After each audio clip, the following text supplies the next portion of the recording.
आज मैं लेकर आई हूँ आपके लिए बहुत ही टेस्टी और हेल्दी रेसिपी। ये है दही पराठे की रेसिपी। एक बार आपने इन पराठों को खा लिया ना तो आप बाकी के सारे पराठे खाना भूल जाएंगे। तो यहाँ पर आज मैं आपको बिल्कुल परफेक्ट तरीका बताऊंगी इन दही पराठों को बनाने का। अगर आप भी पराठों में लेयर्स बनाना चाहते हैं और वो आसानी से बनती नहीं हैं और आटे के पराठे में तो बिल्कुल भी नहीं बनती हैं, तो इस तरह से आप बनाकर देखिए। आपकी एक एक लेयर आराम से खुलेगी और बहुत ही सॉफ्ट और खस्ता बनकर तैयार होंगे ये टेस्टी पराठे। तो चलिए बनाना शुरू करते हैं। आपको मैं सारी टिप्स एंड ट्रिक्स बीच में बताती रहूँगी, तो वीडियो ज़रूर देखिएगा पूरा। सबसे पहले हमें यहाँ पर आटा लगाकर तैयार कर लेना है, तो उसके लिए यहाँ पर मैंने लिया है फ्रेश दही। जी हाँ, दही आप फ्रेश ही लीजिएगा यहाँ पर।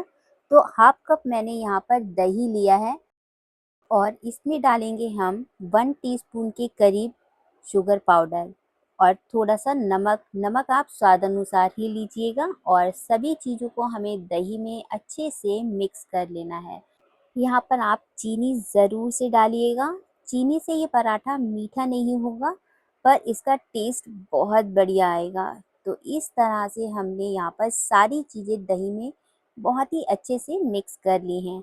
अब यहाँ पर हमें डालना है मोइन के लिए देसी घी। तो यहाँ पर आप ऑयल का इस्तेमाल भी कर सकते हैं, रिफाइंड ऑयल कोई सा भी ले सकते हैं। मैंने यहाँ पर देसी घी का यूज़ किया है, तो मैं यहाँ पर 3 टीस्पून देसी घी डाल रही हूँ और इसे भी मैं यहाँ पर अच्छे से मिक्स कर लूँगी। यहाँ पर आप एक बात ध्यान रखिएगा, यहाँ पर कोई भी स्मेल वाला ऑयल वगैरह यहाँ पर मत डालिए। स्मेल वाला ऑयल से मेरा मतलब है मस्टर्ड ऑयल। यहाँ पर बिल्कुल भी आप उसे यूज़ मत करिएगा। अब यहाँ पर हमने सारी चीज़ें अच्छे से मिक्स कर ली हैं, तो यहाँ पर मैंने ले लिया है 2 कप भर के गेहूँ का आटा। तो ये आटा मैंने छान कर ले लिया है और अब इन्हें हमें पहले दही के साथ अच्छे से मिक्स कर लेना है। अभी यहाँ पर आप पानी बिल्कुल मत डालिएगा, पहले इसे आप दही का जो मिश्रण है उसके साथ अच्छे से मिक्स कर लीजिएगा।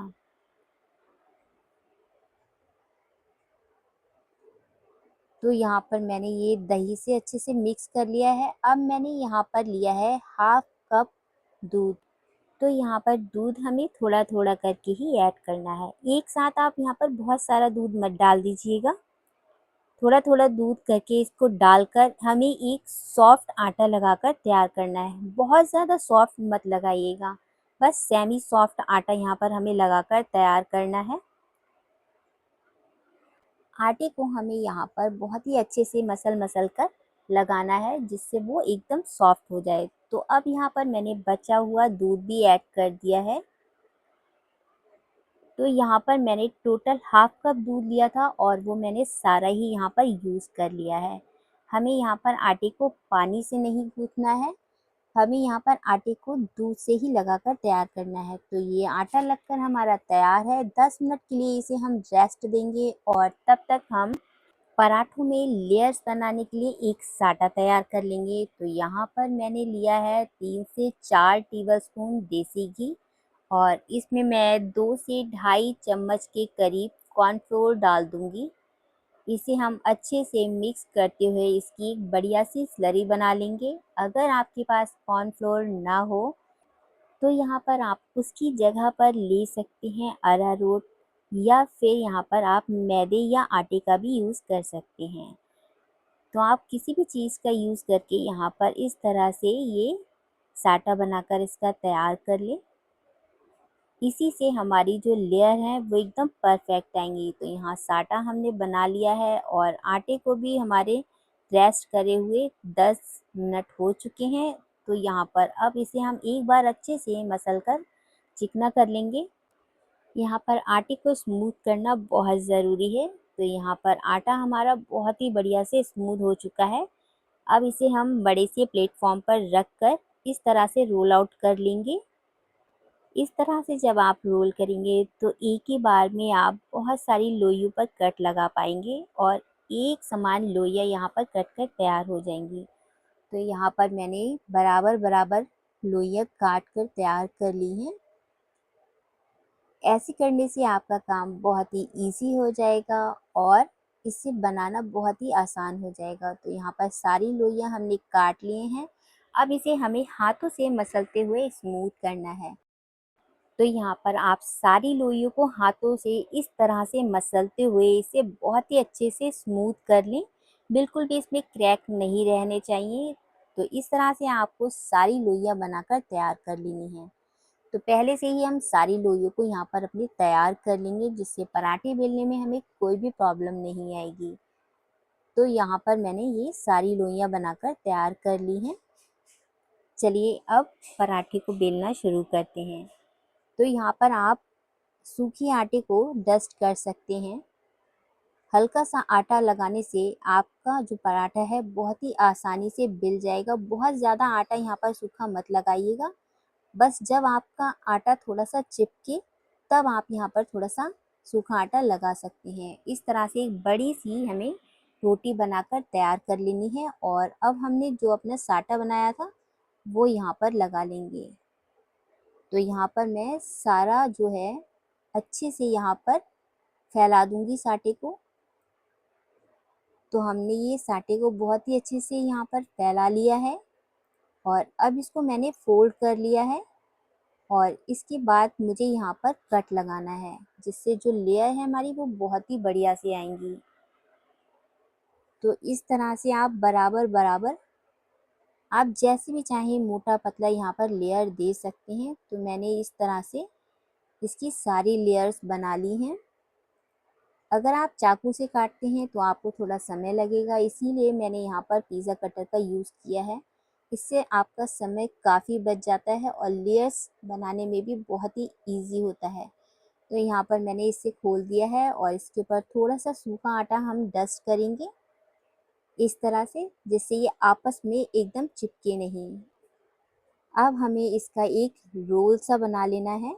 इस तरह से आप सारी लेयर्स को एक साथ कर लीजिएगा।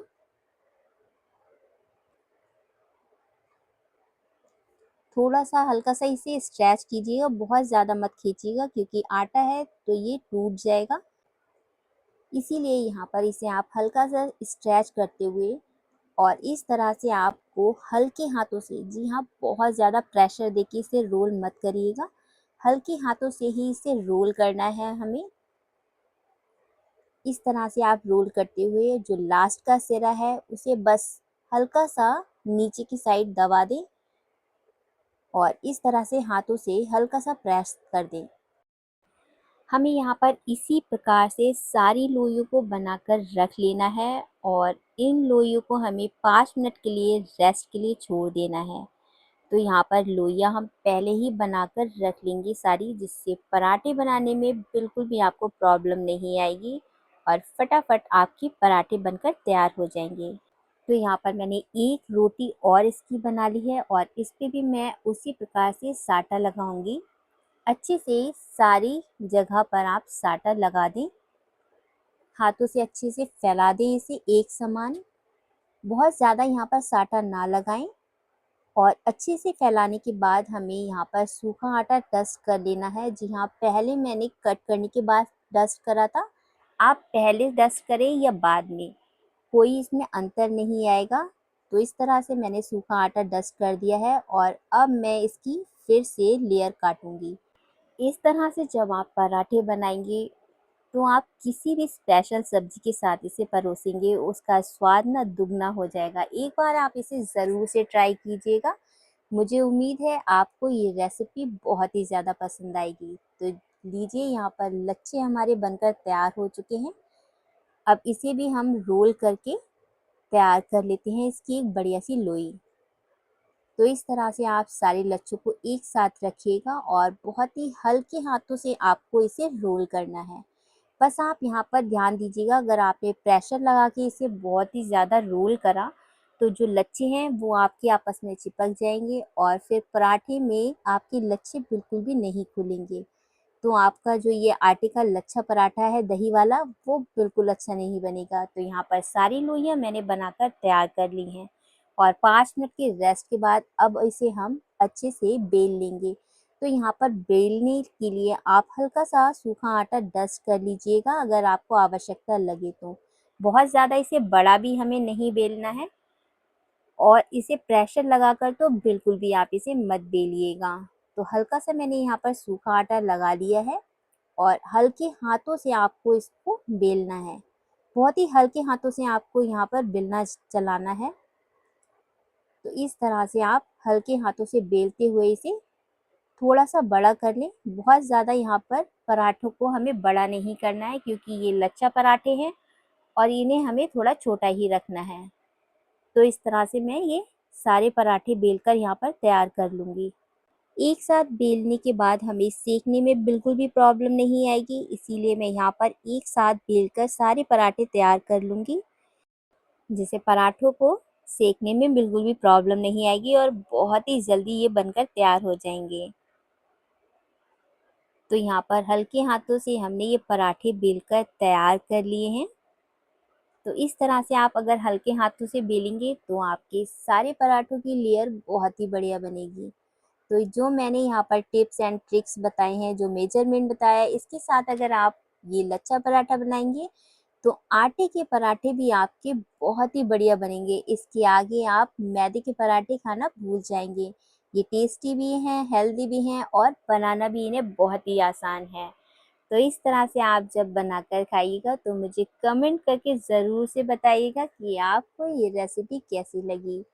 ट्राई करना तो बनता है, तो आप कब ट्राई कर रहे हैं मुझे ज़रूर से बताइएगा। रेसिपी अगर आपको ज़रा सी भी पसंद आ रही हो तो प्लीज़ लाइक ज़रूर से कीजिएगा और प्यार भरा एक कमेंट करना मत भूलिएगा। तो यहाँ पर दोनों तरफ हमें अलटते पलटते हुए घी, ऑयल जो आप खाना चाहें वो इस पर लगाकर क्रिस्पी होने तक इसे हमें सेक लेना है। तो लीजिए यहाँ पर तैयार है ये खस्ता सॉफ्ट हमारा लच्छा पराठा। तो एक पराठा यहाँ पर मैंने ये बनाकर तैयार कर लिया है। इसी तरह मैं यहाँ पर बाकी के सारे पराठे सेक कर तैयार कर लूँगी। तो इसे आप जो है स्लो आंच पर ही पकाइएगा, बहुत ज़्यादा फ्लेम को हाई मत करिएगा वरना ये अंदर से कच्चा रह जाएगा। तो इस तरह से आप अलटते पलटते हुए इसे क्रिस्पी होने तक सेक लीजिए। आप यहाँ पर बटर, घी, ऑयल जो चाहे लगाकर इसे सेक सकते हैं। ये चॉइस आपकी है। तो यहाँ पर तो मैंने ऑयल यूज़ किया है, आपकी चॉइस जो हो वो यहाँ पर आप लगा सकते हैं। तो लीजिए गर्मा गर्म लच्छा पराठा दही वाला हमारा तैयार है। तो यहाँ पर सारे पराठे हमारे बनकर तैयार हैं। आप जिस सब्जी के साथ इसे सर्व करना चाहते हैं या फिर दही, जिसके साथ भी आप इसे सर्व करना चाहते हैं कर सकते हैं। बहुत ही टेस्टी लगते हैं। इसे खाने के बाद आप बाकी के सारे पराठों का स्वाद ही भूल जाएंगे। आसान तो है ही ये रेसिपी और स्वादिष्ट भी बहुत है। तो यहाँ पर मैं आपको दिखा रही हूँ कितने अच्छे यहाँ पर लच्छे बनकर हमारे तैयार हुए हैं। आपके भी ऐसी ही लच्छे बनकर तैयार होंगे पराठे के अंदर जब आप रेसिपी को इस तरह से बनाएंगे। इन पराठों के लच्छे इतने बढ़िया बनते हैं कि आप इनके आगे मैदे के पराठे खाना भूल ही जाएंगे। बहुत ही टेस्टी हैं और हेल्दी भी हैं क्योंकि हमने इन पराठों के लिए आटे का यूज़ किया है। अगर आप मेरे इस चैनल पर पहली बार आए हैं तो सब्सक्राइब करना मत भूलिएगा। साथ ही में जो बेल आइकन का बटन है उसे भी ज़रूर से दबाइएगा, जिससे मेरे नए वीडियो की नोटिफिकेशन सबसे पहले आप तक पहुंचे। तो यहाँ पर आप देख सकते हैं कितने बढ़िया इसके लच्छे निकल कर आए हैं और तोड़कर भी आपको दिखाती हूँ कितना सॉफ्ट है ये अंदर से। वीडियो में यहाँ तक बने रहने के लिए और अपना कीमती समय देने के लिए आप सभी का बहुत बहुत धन्यवाद। मिलते हैं अगली रेसिपी में।